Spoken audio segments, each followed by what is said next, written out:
Welcome to episode 44 of Uncaged Sports Talk. I almost said 34 there. I almost got tripped up. I'm shocked we're so deep into this almost. We're almost to a year of this podcast. I enjoy doing it every week. It's fun to do. Keep my foot in the door of the sports media world. Just never know what opportunities could come along in the future. Never know. It's just a good hobby for now, though. As you saw in the kickoff of this episode, you saw the championship, what I'm calling championship season. You got the NBA Finals and the Stanley Cup starting this weekend. The NBA Finals start today. Stanley Cup starts on Saturday. You see the stuff going across the games going across the ticker. So you have those this weekend. Gonna touch on those throughout this episode. Gonna get back to it. Gonna bring up I'm drawing a blank right now for some reason. A segment that I started a few weeks ago. Gonna bring it back. I haven't been able to do it over the last few weeks. I don't know if it's glitching on your screen, but it's glitching on my screen. The ticker at the bottom for some reason. It's glitching right now. But that's neither here or there. I'm gonna go over some other stuff. But without further ado, let's get into some of our topics today. First off, I want to give a big shout out to my 302 poker crew. The 302 crew represented out in Vegas for the national tournament. We only had 5 to 10 people go out. 2 people cashed. The cash prizes weren't a lot, but shout out to Gordon Helinski.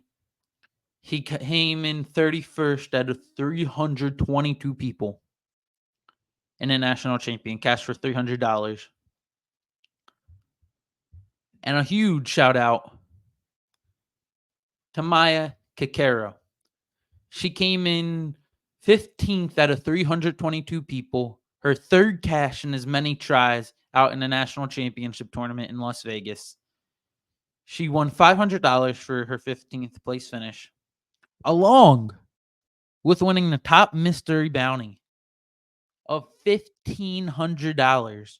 So walked away from the FBN National Championship last week with $2,000. I want to give a huge congrats to Gordon and Maya. Congrats, good run, you guys. One of our group is taking it down in January. Someone from our group is taking it down in January. Congrats again. Wanted to touch on that in this episode. I'm very proud of those two. I wish I could have been out there, but it was fun watching from afar as well. I was living vicariously through some of them. Hopefully I can have Maya on in the near future and ask her about her trip, ask her about coming in 15th, cashing for the third time in 3 tries, which is nothing short of miraculous. Miraculous. I'm tripping up over my words today. I'm mad of it right now, but gonna keep pushing. Before I get into my NHL predictions, my NHL Finals predictions, Stanley Cup predictions, and NBA Finals predictions, I want to show you guys this. What I did, like, these predictions might or might not be the same from when I originally placed this bet. Sorry for my glasses. I need new glasses, everyone. Sorry. But gonna pull this up, gonna share my screen and pull this up. Shit, I gotta log back in for some reason. Give me 1 second. I'll talk as I do it. So I did a parlay not too long ago. May 8th is when I placed the parlay on a 6-leg national championship parlay of 6 different teams to win their respective sports championship. 3 of them right now have a legitimate shot of cashing.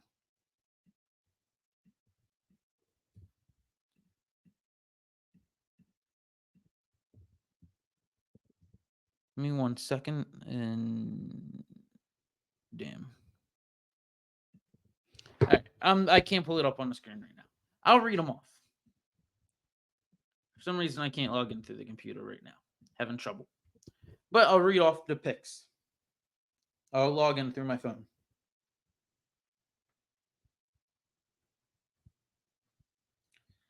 I have to win the NBA Finals, the Boston Celtics. To win the NHL Stanley Cup, the Edmonton Oilers. To win the College Baseball World Series, they got a series against Oregon this week in the Super Regionals. If they advance, they're in the Final 8 or whatever they call it in college baseball in Omaha, Nebraska, for a chance to go win a college baseball world title. Texas A&M. They're number 2 in the odds too. So I got my first 3 teams part of this parlay are all top 2 in the odds at this point. All have a legit shot to hit. Then I got the Phillies to win the World Series. I got Texas because of Quinn Ewers to win the College Football National Championship. And I got Joe Burr and the Bengals to win the Super Bowl on the parlay. If all 6 of those hit, you want to know the odds? 74,000 to 1. 74,000 and a half to 1. You want to know what the odds of it would be if I placed that parlay today? Only 12,000 to 1. Only 12,000 to 1 compared to when I placed it over a month or just about a month ago. I got it at 74 to 1. Granted, 12,000 to 1 still a massive number. But 74 to 1 is that much more. Is a lot more. $50,000 more. So it's dropped drastically.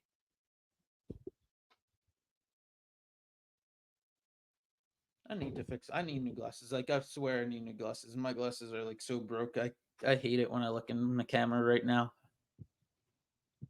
Might also be how my laptop's set up. Now it's my glasses.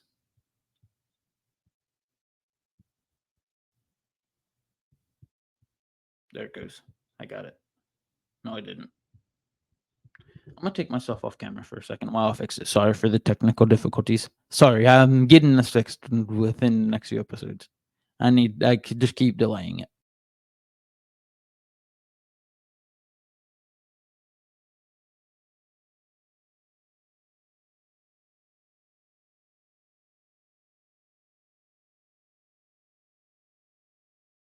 All right, I don't know if you all could hear me there, so I added myself back to the stage. Yeah, I just need new glasses. My glasses are completely fucked. So, sorry for cussing. Sorry for the language, FCC. Sorry for the language, YouTube. Sorry, I don't want to get demonetized. I'm messing around. I'm messing around. Just trying to be a little funny right now. Go with the flow. So yeah, that parlay, I'm excited about that parlay. It gives me a rooting interest. It's $1. I placed $1 on that parlay. It gives me a rooting interest in these NBA Finals team or in these championship teams, just to see how they do. I like having the opportunity at that rooting and like gives me a rooting interest in all the teams. Now to get into my predictions, my official Stanley Cup predictions, and my official NBA Finals predictions. To win the NHL Stanley Cup, this is what the headline will read when the series ends. Connor McDavid finally breaks through and wins a Stanley Cup. The greatest player today follows in the steps of the great one, follows in the steps of Wayne Gretzky, who is the last player to win a Stanley Cup with Edmonton Oilers. Someone who could go down as one of the greatest of all time, follows in the steps of the greatest of all time and wins the Stanley Cup for the city of Edmonton, for the country, or it's not even a city, for the province of Edmonton, for the country of Canada. Connor McDavid finally breaks through. So yeah, I think the Oilers go ahead and beat the Panthers in this, the Oilers have McDavid and Draisaitl. Those are their two biggest players. The Panthers' two biggest players are Kachuk and Sergei Bobrovsky, former Flyer. But when it comes down to it, NHL needs Connor McDavid on center stage. I said this a few weeks ago. They need Connor McDavid on center stage and to win a championship. It'll help you promote the sport a lot better. I think Connor McDavid does break through though, too, and goes and wins his first Stanley Cup. Every sport, you need your best player. Like, you need your best player on display. That's like what sucks about Mike Trout being on the Angels. He's only been in the playoffs once in his career, never even been close to a World Series. Like, you need those guys in a championship. Like, you know how cool it would be if Mike Trout played in a World Series? How many eyes would be on that? At least when he was in his prime? Or Shohei Ohtani. Put Shohei Ohtani in the World Series. That's entertaining. That's entertaining stuff. That's my thought on that, though. But yeah, I got Connor McDavid and the Edmonton Oilers triumphing over the Florida Panthers. Florida Panthers lose 2 straight NHL Finals. Now, for my predictions for the NBA Finals. How I'm going to go through this. Actually, before I get to that, I want to touch on something. There was an MLB player who was banned today, or banned yesterday at the time this is coming out, for sports betting. And the first player fully banned for life for sports betting since Pete Rose. And Pete Rose wasn't even a player at the time. Tecapito Marcano, I don't know if I'm saying the name correctly. Who cares? Because he just threw away his entire life. Threw away something he worked for his entire life. Like, how stupid can you be for that? But he threw away something he worked for his entire life. And he now has received a lifetime ban for violating the MLB's gambling policy and betting on baseball. Like, how stupid can you be? You work your entire life to make it to the big leagues, and then you throw it all away because you want to gamble. Gamble on WNBA. That's not a shot at WNBA. WNBA is actually at its peak right now. But still, how stupid can you be to go and bet on your own sport and get yourself kicked out of the league? Any job you try to go for in the future is going to frown down upon it. If I'm an employer and I see that this dude was banned for life from his previous job, am I going to hire him because he didn't follow a simple rule? Am I going to hire him? Hell no. You messed up big time by betting on your own sport. That's my thoughts on that. And then there's another cool story I heard on 94 WIP today. Shout out to Joe DeCamera for this story that he provided. So at Ohio State, there's a running back. Get this. He's a running back. You want to know what his name is or what he goes by? Bo Jackson. That's a violation to me. That's a violation. VIOLATION.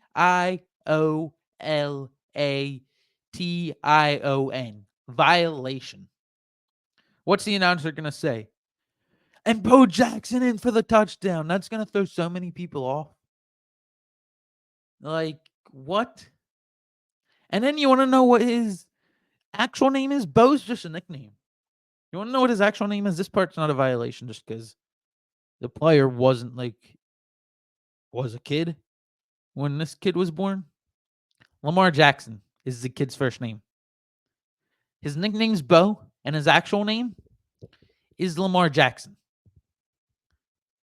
So they could either call him Lamar Jackson or Bo Jackson. You know how confused people are going to be? That's going to be so confusing. I'm going to, please don't wear the number 8. Or what was Bo Jackson's number? I believe 34. Don't wear that number either. I think what they should call him, if it was me, if I was the announcer, I would call this kid not Bo Jackson because Bo Jackson's gonna confuse people. Lamar Jackson's gonna confuse people. Just call him Bo Jack. Cut out the Jackson. Call him Bo Jack or something. Or Bo Lamar. No, that doesn't sound right. Call him Lamar Bo. I don't know, some shit like that. Sorry for the language in this episode, just out of it today. Like I said, it's 10:32 at the time I'm recording this. Those are some topics I wanted to touch on. Now, for my NBA Finals predictions, how I'm going to do this in this episode, I'm going to I'm going to go by game by game, and predict what I think the headline is going to be game by game. And we'll get to who I think is going to win the NBA Finals. Starting with game 1. The headline, I think it's going to read, Celtics just that good? Are the Celtics just that good? I think that's how the headline is going to be. Celtics start up 1-0 with a good dominant win in Boston. Game 2. Celtics up 1-0 heading into game 2. Same old Celtics, question mark? The Dallas Mavericks even the series after the Celtics no-show, have a typical no-show like they do, like they've had in previous years.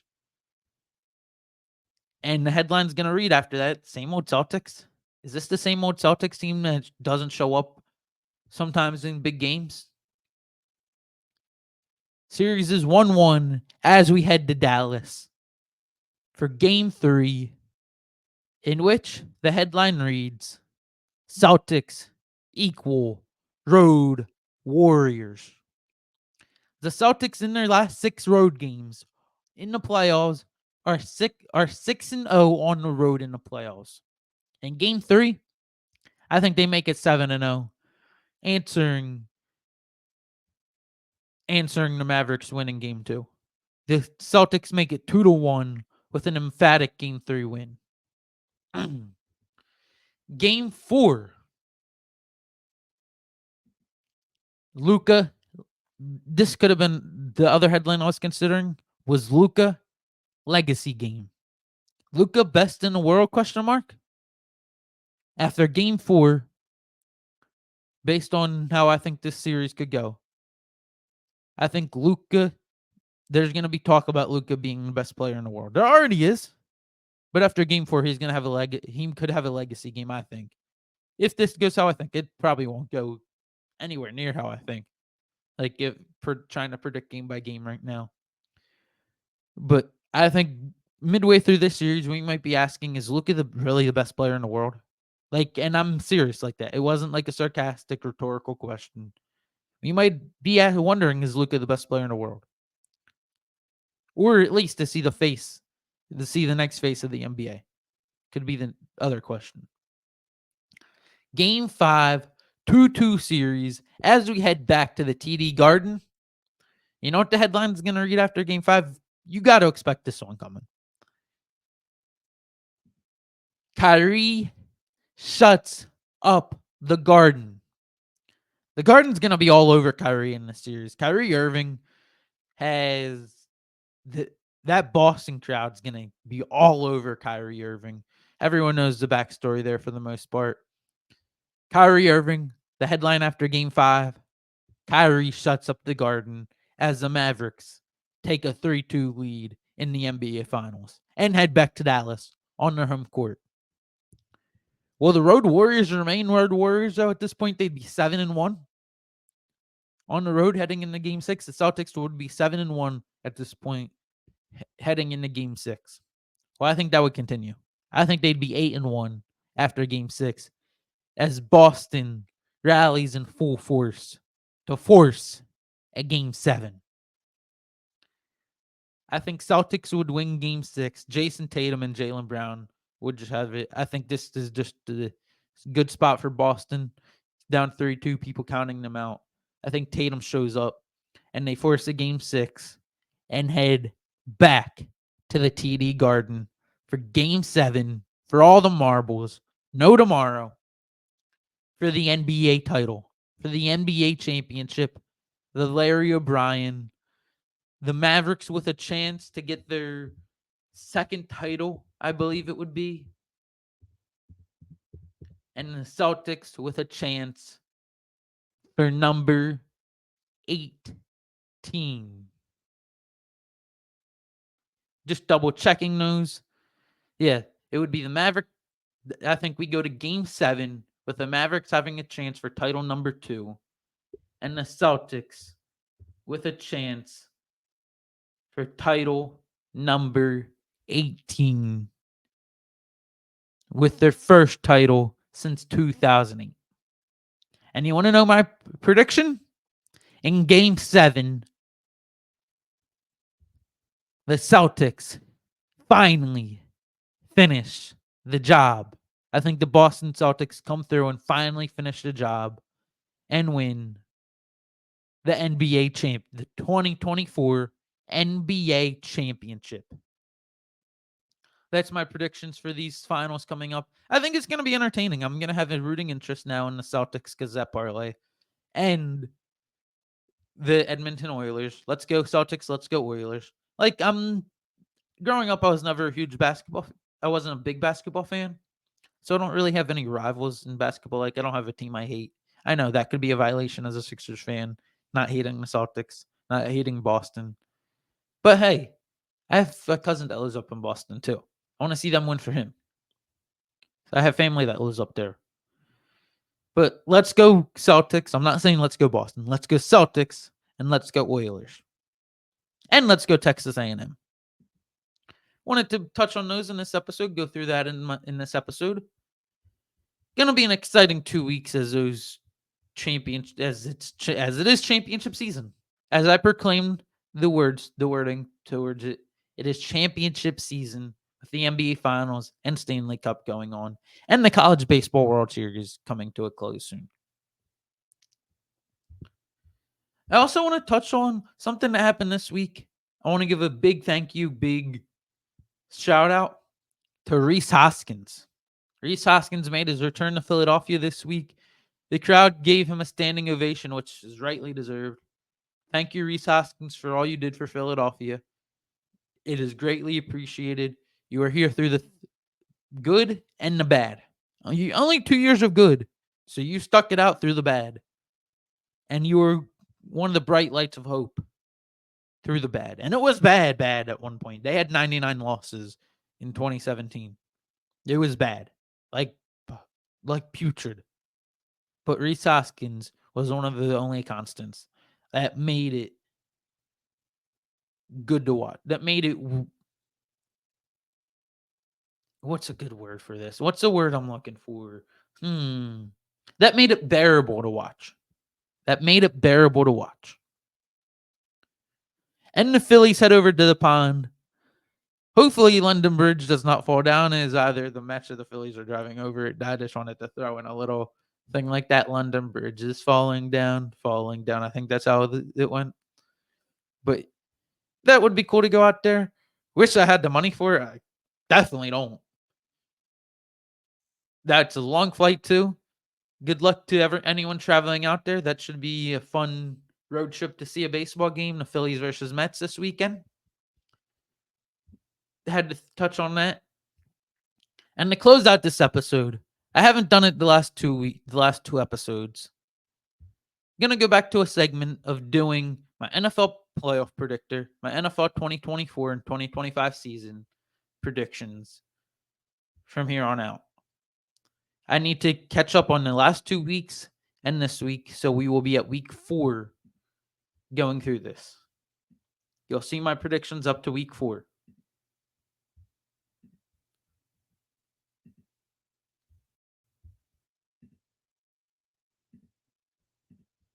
Sorry, there's an ad. I don't know why. Get off the screen. Hold up. Let me stop sharing.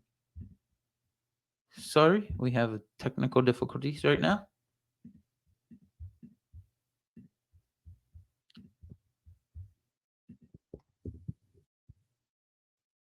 There we go. That's how you fix it.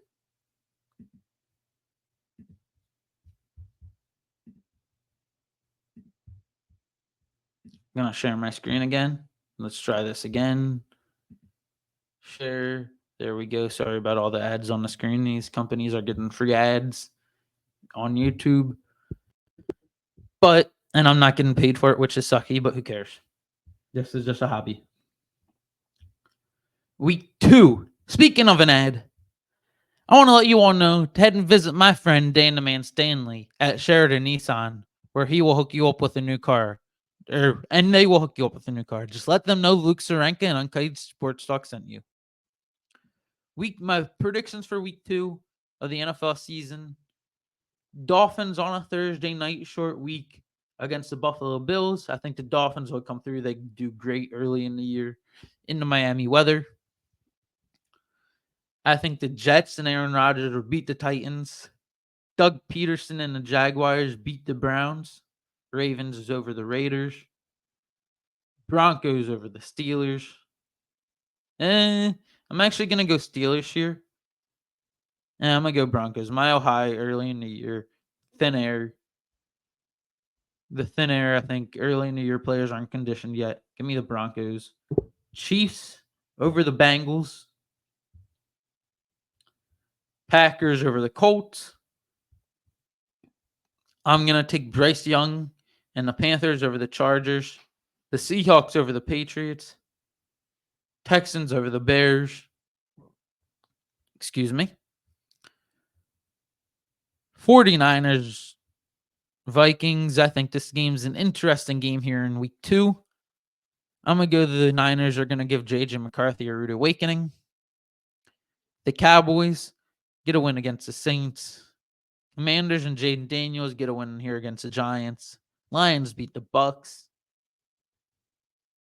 Kyler Murray beats the Rams. I was about to say he beats the Cardinals. And the Eagles yet again beat Kirk Cousins on Monday Night Football.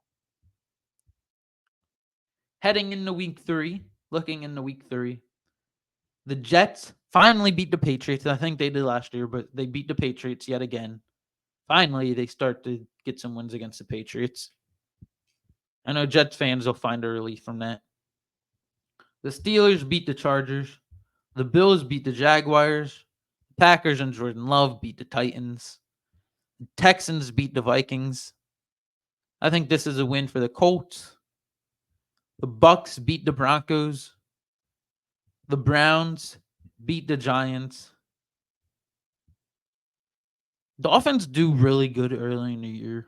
I think the Dolphins come through here against Seattle. I think the Raiders get a win here against the Panthers. This is a matchup of 2 bottom feeders. Ravens, Cowboys. Cowboys do good early in the year, and they always seem to beat a good team that surprises you.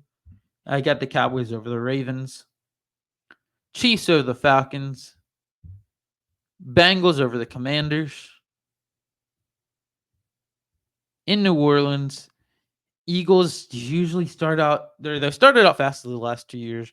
This just seems like a tricky spot in the schedule. I think Eagles go down to New Orleans and lose. Eagles have struggled in the Superdome in recent years. In the last few, not recent years, but the last few times they've been there, I think I heard they haven't won there since 2008. Niners Rams here, divisional matchup, Super Bowl hangover. I think the Rams actually get a win here.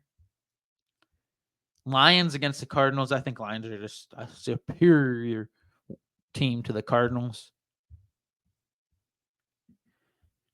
Heading into week 3.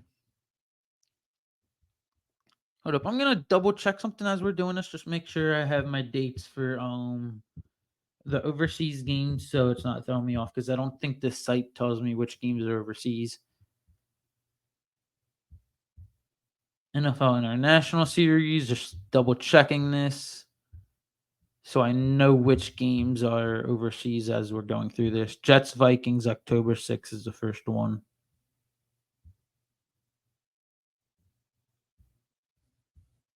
Or the Eagles Brazil was the first one, but Jets Vikings, October 6th. So we are not in that range yet. Week 4. This will be our last week of the episode. For the Texans beat the Jaguars for this segment. This will be the last week of the segment. Like I'm saying that weird.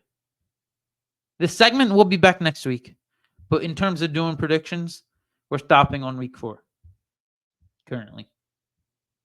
Steelers versus the Colts. I think the Colts and Anthony Richardson would get a win here against the Steelers. The Jets beat the Broncos here. The Chiefs beat the Chargers.